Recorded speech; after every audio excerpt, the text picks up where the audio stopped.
Good, everybody. We back again. Why is Conan on my screen, bro? And it's not Krypton Conan. It's different type. You feel me? Not the type I'm trying to be seeing. But anyways, we're back with another Kid Nerd video, and I see y'all messed with the last one sort of. Obviously, the topic was crazy, and I mean this topic is still crazy. But I was about to get onto Rondo, Montana, and Malistrip. After having done a lot of unknown, or I was going to say unknown T, a lot of Suspect and AGB, and I'm still open to doing more of that because there are other songs that I haven't done yet. And shout out again to my people, my man Jabril, I think, who, Jabril as well as Pluto, and putting me on to Suspect and some unreleased songs as well. But as well as Malistrip. But yeah, I appreciate y'all, and yeah, let's just get into this. You feel me? I'm just my thinking was, let's just watch this video, so I can learn more about it before I get into this, because all I know is just what people have told me. But I feel like it's probably better to watch this type of video before getting into it rather than after. But yeah, let's get into it. The Malistrip. Now, a hell of a lot of you guys, your boy Kid Nerd here, back with another video. And today we're talking about the Malistrip. Now, a hell of a lot of you guys have requested for this video, so let's try and smash 1k likes for my next video. And guys, if you remember last video, I said follow my Insta for a prize. I actually had to blur out my Insta in the video, because you guys are going absolutely brazy with the follow requests. Nearly 200 of you guys requested me. But today's winner is Pringles PRVT. So if that's you, please say... They saying that Malistrip is like the most, I mean, the title says it, like, these guys are like the most well-organized, dangerous, arguably in London, or at least I guess in East London. That's what this guy's saying. I don't know where they're from, but I guess they are from East London. Me a message and collect your prize. But I actually made a new Insta. Should be on the screen now. Follow that one, and I'll pick a random follower for the chance to win a £50 Amazon gift card. One last thing as well. Everything I talk about in these videos are public knowledge, by the way. I'm not spewing any secrets or underground information, just a quick disclaimer for all my videos. Anyway, let's get into this video. I was gonna say, if you lot all in the comments know about it, it gotta be public information. It seems like everybody knows this shit, except me. I don't know. Now, Malistrip is a gang from the Leighton and Walthamstow area. There's actually two different sets that make up this gang. LTZ, which reps the E10 postcode, and SJ, which reps the E17 postcode. Now I mention postcodes, I mean more where the gangs are based rather than rep. Unlike a lot of other gangs in London nowadays, Malistrip doesn't really beef over the area you're from. Their beefs are all drug and revenge related, which is how gangs should be, technically speaking. I'm not encouraging any type of gang activity, of course, but obviously it does make sense why a gang would have an issue with another gang if they're stopping them from making money. Now, the Malistrip gang control most of the drugs being served in the areas, but this wasn't always the case. See, most Malistrip older members originated from another group called the Booming Boys, who were originally a Jamaican-based gang who used to run the area.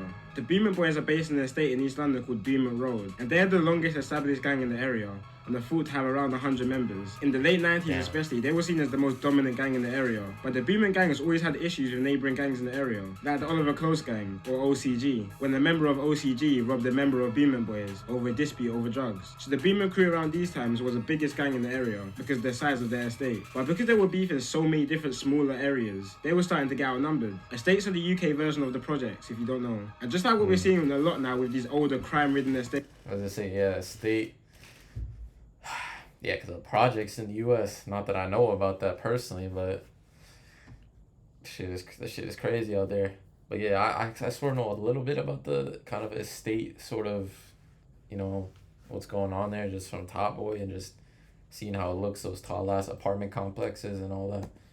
As of their estate. But because they were beefing so many different smaller areas, they were starting to get outnumbered. Estates are the UK version of the projects, if you don't know. And just like what we're seeing a lot now with these older crime-ridden estates, a lot of Booming is now being demolished and refurbished in an attempt to gentrify the area and push more lower-income families further away from London. So it's got to the point where pretty much all members of the Booming gang don't actually live on the Booming estate anymore. And this is a reality for pretty much most gangs in London right now. Many blocks which had high gang activity have now been demolished and rebuilt, which means most original gang members will be forced to relocate, and gang leaders will have to recruit new people from neighbouring areas. But because of Booming's big reputation, recruiting wasn't really an issue for them. But anyway, yeah, Booming Boys included a lot of these Malistrip members until they split from the gang and created their own organisation. This is more than likely to create their own drug lines and territory, or it could have been because of personal reasons inside the gang itself. But either way, Malistrip now beefed the Booming Boys gang over territory. Now, what a lot of people don't know about the Malistrip gang, it isn't just a Somali gang, despite the name Malistrip. The founding members members of the gang were Somali, but there's all different types of races and ethnicities who were part of the gang. Now, Malistrip has caused such a massive disruption to the borough, because these guys are really some savages, and they've managed to clean up a lot of drug trade in the area,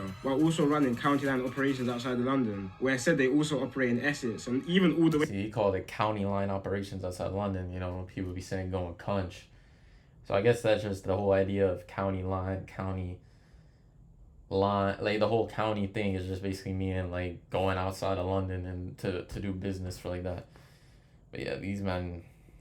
While also running crazy county line operations outside of London, where it said they also operate in Essex, and even all the way to Scotland. Damn, they're caused such a massive Essex disruption that they're literally beefing the whole of their borough. So they're from a borough called Waltham Forest. And if you don't know what boroughs are, they're pretty much sections in London. I think there's around 32 boroughs in London. And the main gangs in the borough, apart from Malistrip, are the Boomant Crew, LGR, Priory Court and Higham Hill. And Malistrip are literally beefing all of these gangs. Damn. Some of these gangs literally set aside their beef just to focus on beefing Malistrip, which means these guys must be really putting on some pressure. Oh, hell Hey, no. do you ever walk into a room and completely ads forget on why this you're shit. there? Yeah.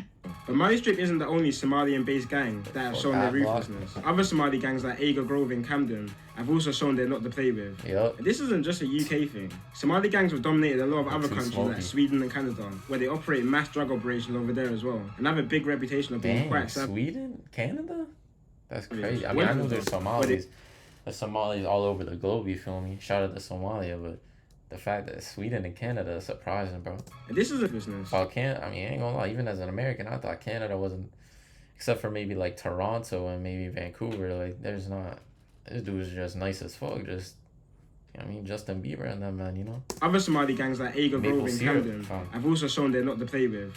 And this isn't just a UK thing. Somali gangs have dominated a lot of other countries like Sweden and Canada, where they operate mass drug operations over there as well, and have a big reputation of being quite savage. But when we look into the history of Somalia, we can start to see why. Like, these Somali-born people would have been surrounded by violence most of their life, with constant civil wars, conflicts with Ethiopia, and piracy taking over the country. I guess a lot of these Somali gang members are just a product of their environment, which is sad because deep down, Somalis are one of the most funny and genuine people you'll meet. But anyway, back to Malistrip. So as I said, they're pretty much beefing their whole borough, but they have made little alliances, like a smaller gang in the area called the DM Crew. And when I say alliances, I mean pretty much absorbing the gang. Because Malistrip is such a massive group, they've managed to take over smaller gangs and building their enterprise, which can work good on the money side of things, but can cause a lot of trouble for the gangs as well. Oh, these men are moving like an empire from like Genghis Khan, taking over smaller gangs, incorporating them. I mean pretty much absorbing the gang. Because Malistrip is such a massive group, they've managed to take over smaller gangs and building their enterprise, which can work good on the money side of things, but can cause a lot of trouble for the gangs as well. Sometimes this creates sort of a divide in between gangs, like the Somalian gang TPO in North London. They have two completely different sets branch out the gang, which both beef each other, which is hella weird because they both roll with the same name TPO. And it's just like 1 minute you're friends and 1 minute you're not. And it could even just be one person within that group. You could all literally be fine. There could be 10 guys from this gang, 10 guys from that gang. Everyone's fine with each other, but it could literally be that one member that has a problem with another member. And they might have a fight, and then their friends are obviously going to back each other with the fight. And See, that's why gangs are just, it's always gonna be a losing fight, bro. I mean, it's the same shit you saw, like Top Boy illustrated it so well. It's just competing interests, self-interest, greed at times. In that setting where it's to the point where everyone's strapped up, whatever, and y'all are always on savage timing, like, it's never gonna end well, bro. It's just gonna end in a bloodbath, or, I mean, it could be people going to jail, but if you're beefing yourselves, then it's just gonna end up with a bloodbath, bro. be fine. There could be 10 guys from this gang, 10 guys from that gang. Everyone's fine He was posted in the chicken shop doing that shit. with each other, but it could literally be that one member that has a problem with another member, and they might have a fight, and then their friends are obviously going to back each other with the fight, and it could just create a massive divide. Even within that tight circle where things are getting hard, maybe there's not enough money coming through, maybe there's a drought with drugs, some people will look into their circle and think, who can we rob? But I know I refer to Malistrip as a gang, but in reality I say they're much organised than what you would call just a normal street gang, and they have very active operations in place to stop law enforcement, and they heavily monitor police activity just to make sure they're safe. This includes waiting outside police stations to record police number plates, placing spotters around the area to warn of police presence, and even gathering police officers' information on social media to pose threats towards them. One officer noted that members were hanging out the back of their police station, and they were actively taking pictures of him while writing down his number plate, which I guess is mainly an intimidation tactic. But it's not just their drug operation which has made Malistrip catch some attention. Their beef with rival gangs in the area is probably one of the most active in London, especially in 2018 and 19, when there was a lot of tit-for-tat war going on. So much back and forth that I can't even put it all into one vid. But let's go back to 2017, when in the affiliate of Malistrip, was stabbed to death in Walthamstow. So his name was Elijah Donnelly, and he was a talented footballer, but obviously started getting involved in the street life. Elijah and his friend was walking down the street. Like I said in the last video, bro, if you a footballer, you got aspirations, you getting trials and shit, you cannot fuck with this shit no matter. I mean, to be fair, I'm saying this like I know what's going on, and I know that I said this in the last video too. You don't know what's really going on in people's lives, and maybe they get lured in because of, you know, they need the money for whatever reason, and they don't, you know, whatever, they're not making money right now for a family. But I don't know, it's hard to hear the the hindsight of it and not be like, you know, you should have just played soccer or football or whatever. But you don't really know what's really going on, but still, I feel like it's never the answer, you feel me? Try to get a job or something, I don't even know if I'm... He was a talented footballer, but obviously started getting involved in the street life. Elijah and his friend was walking down the street at night on May 7th, 2017. People say he was trapping that night in the area, but either way, two members of the Boomer gang, Ezra Soares and Morgan Mockford, spotted the two while they were riding out on their bicycles. The pair then hid behind the telephone box and leaped out and stabbed Elijah in the stomach, hitting the main artery and causing his intestines to start falling out. Elijah, after being stabbed, actually managed to run to a nearby shisha bar called Arabian Nights, but died 2 hours later from blood loss, while his friend managed to escape unharmed. And his killers have actually had a lot of previous convictions from carrying knives mainly, which poses the question, do you guys think there should be harsher sentencing for knife possession? One of the attackers have actually previously been caught with a knife in 6 separate occasions, so maybe if the police had dealt with him earlier, Elijah might have not had to lose his life. Both attackers were sent to life at prison at the age of 18, so in around 20 seconds of confrontation, 3 young boys now lost their lives. Anyway, this really started to ignite the feud in the area, with source... Dudes are 18 as well, bro. It's like, I don't even know what to say. This shit is just saddening, bro.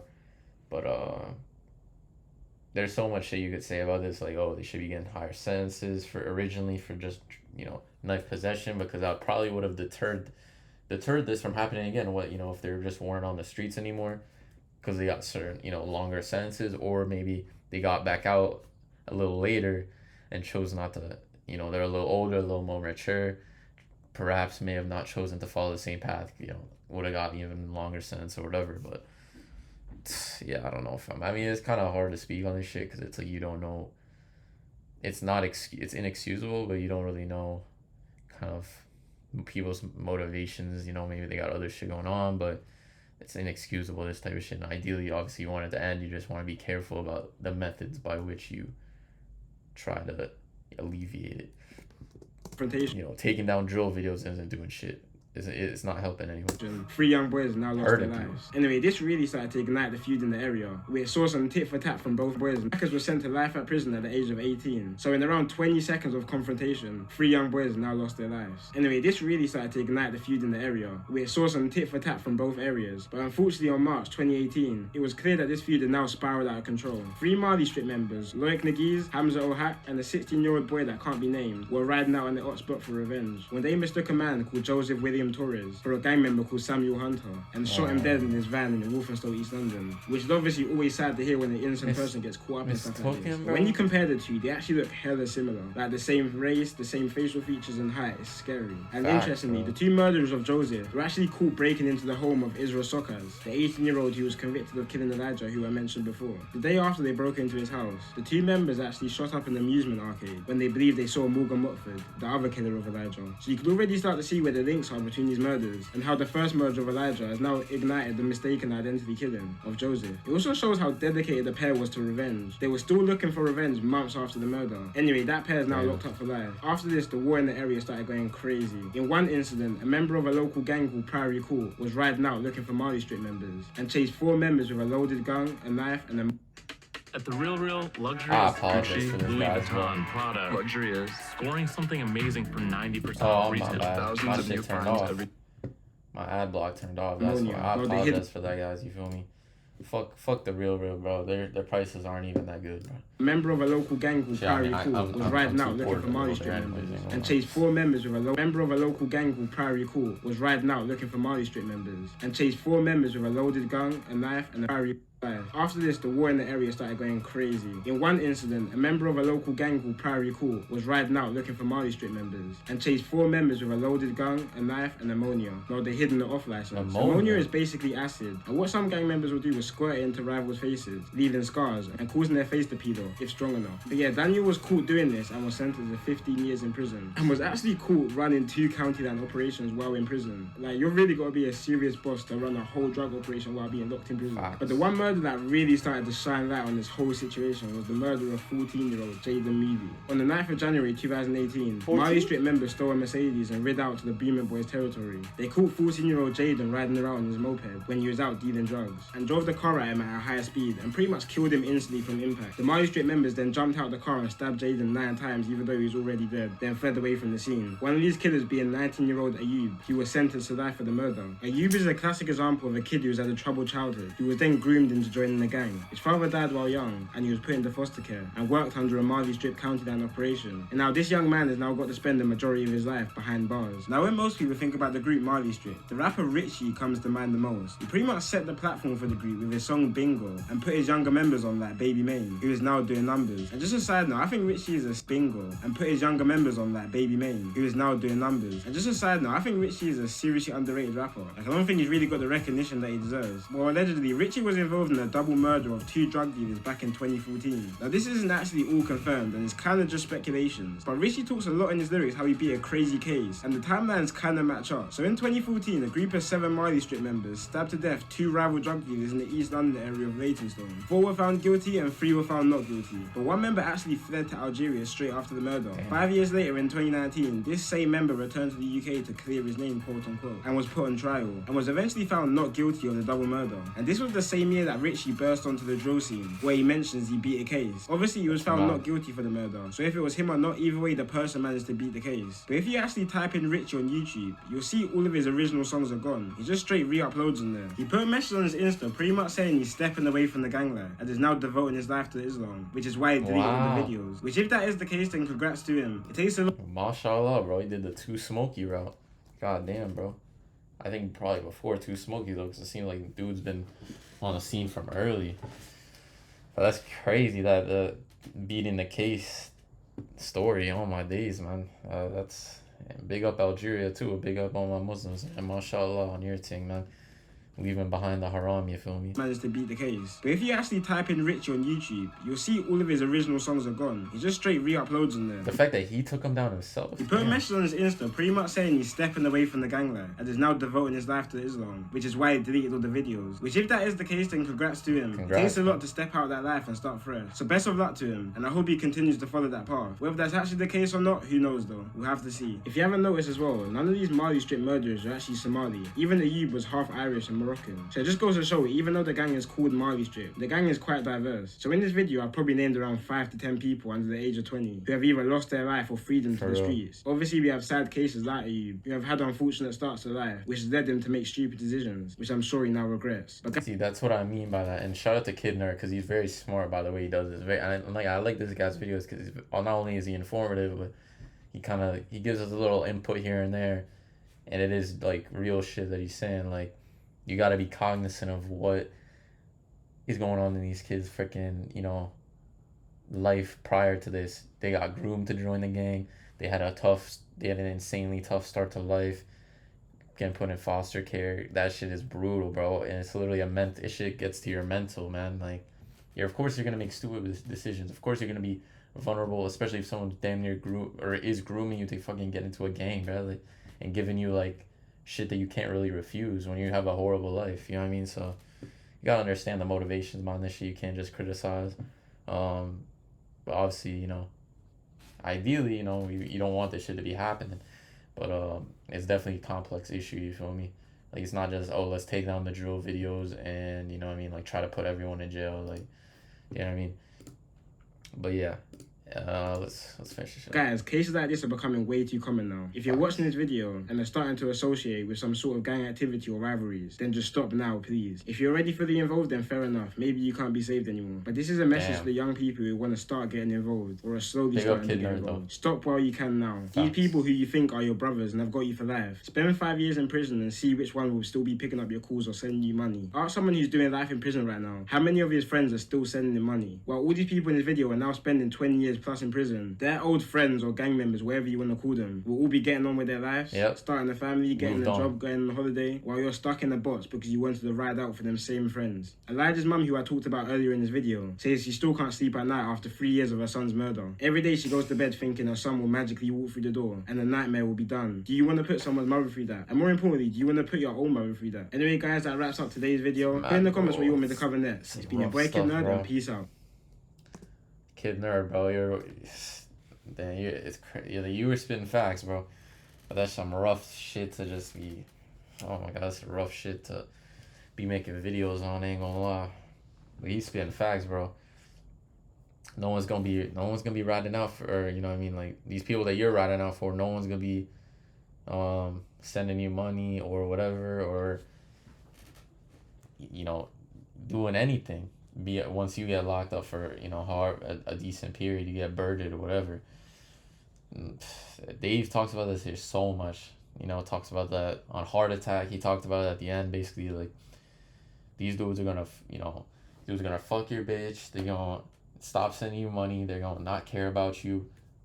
You're lucky if it's within 5 years, they're probably gonna be within 1 year, like, you know what I mean, like, all that shit. So, you know, Dave talked about it, like, there's nothing rewarding about that gang life, no matter, like, you know, there is nothing. Obviously, the entry into it seems like it is, but obviously it never ends up being that, and you gotta just get that across to people to the point where they will actually, you know, be able to resist the whole grooming shit and all that. But yeah, I appreciate y'all tuning in. This is a difficult one still, bro. This is a rough one, fam. But yeah, definitely want to do some other videos, maybe like more popular ones, like Brixton versus Peckham, that Central C one, and versus Diggity potentially too. But yeah, I appreciate y'all tuning in. You know, let me know what reactions, suggestions, whatever in the comments. And yeah, peace out.